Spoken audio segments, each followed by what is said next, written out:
The god of life. অনেকদিন ধরে আমি এই মুভিটা দেখার চেষ্টা করতেছিলাম, ফাইনালি দেখে ফেললাম। মুভিটা দেখে আপনাদেরকে রিভিউ দেওয়ার জন্য আজকে বসলাম। স্পেশালি মুভিটা আপনাদেরকে সাজেস্ট করবো এভাবে, শুধু মুভিটা আপনি নিজে দেখবেন না, আপনার ভাই, আপনার বন্ধু, আপনার আত্মীয় স্বজন, আপনার ফ্যামিলি, আপনার প্রতিবেশী সবাইকে দেখাবেন। এই মুভিতে এমন একটা মেসেজ আছে যে এই মেসেজটা আপনাদের সবার জন্য কি প্রযোজ্য। শুরু থেকে যদি আপনাদের একটু বলার চেষ্টা করি, নাজিব একজন সাধারণ গ্রামের ছেলে। হঠাৎ করে তার বন্ধুর মাধ্যমে সেই প্রবাসে যাওয়ার জন্য একটা ভিসা পায়। ওই ভিসার সমস্ত কার্যক্রম করে ওই দেশে চলে যায়।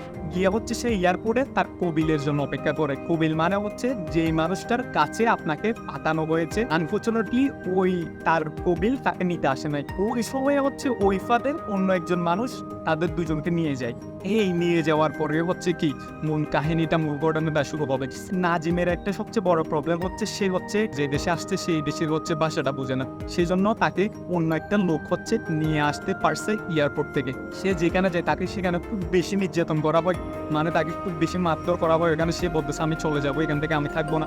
এরপরে যে ঘটনাটা শুরু হয়, সবকিছু বলার আগে আমি নাজিবের বডি ট্রান্সফর্মটা একটু আপনাদেরকে দেখাই। এই যে ছবিটা দেখতে পাচ্ছেন, এটা এয়ারপোর্টে সে যখন মাত্র আসছে তখনকার ছবি।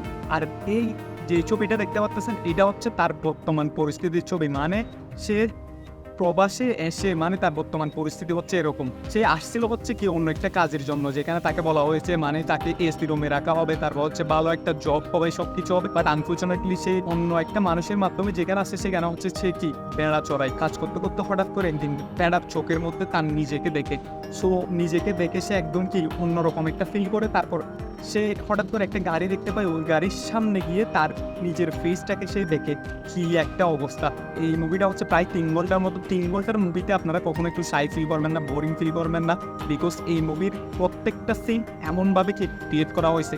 আরেকটা কথা বলে রাখি, এইটা এই যে নাজিম, এই যে লোকটা দেখতে পাচ্ছেন, এই লোকটার একটা জীবনের কাহিনী, সত্য ঘটনা বলতে পারেন, সত্য ঘটনা দিয়ে এই মুভিটা তৈরি। আইনাতে যখন তার ছবি দেখতে পাই, ছবি দেখার পরে দেখেন তার পায়ের কি অবস্থা। সে একজন সুন্দর সবলা মানুষ আসছিল এই প্রবাসের মধ্যে। এরপরে যদি আমি মুভির কালার গ্রেডিং নিয়ে কথা বলি, তারপর মুভির যদি ট্রানজিশন নিয়ে কথা বলি, মুভির যদি ক্যামেরা অ্যাঙ্গেল নিয়ে কথা বলি, সবকিছু অসাধারণ। মরুভূমিটা এই যে সাপের যে সিনটা দেখা যাচ্ছে, এই সিনগুলো দেখে 1 মিনিটের জন্য আপনার মনে হবে না যে এটা একটা মুভি। সবাই যে আপনার ভাই হোক, অন্যান্য কাউকে যে কোনো একটা জায়গায় পাঠানোর আগে 100বার চিন্তা করবেন ওই জায়গায় আদৌ কি ভালো কিছু অপরচুনিটি পাবে কিনা, ভালো কিছু করতে পারবে কিনা। অথবা এই যে আপনারা এই পুরো মুভিটা যদি আপনারা দেখেন, তারপর রিয়েলাইজ করতে পারবেন, যদি সেই জায়গায় যদি নাজিমের জায়গায় যদি আপনার ভাই থাকতো, আপনার বন্ধু থাকতো, আপনার আব্বু থাকতো, আপনার যে কোনো একটা প্রতিবেশী থাকতো, তখন তার কী অবস্থা হইতো। সো এই মুভিটা সবাই দেখে অন্যকে সাজেস্ট করবেন, বিকজ এই মুভিতে প্রবাসীদের জন্য এমন একটা মেসেজ রয়েছে যে মেসেজ আপনারা না দেখা পর্যন্ত কেউ বলতে পারবেন না।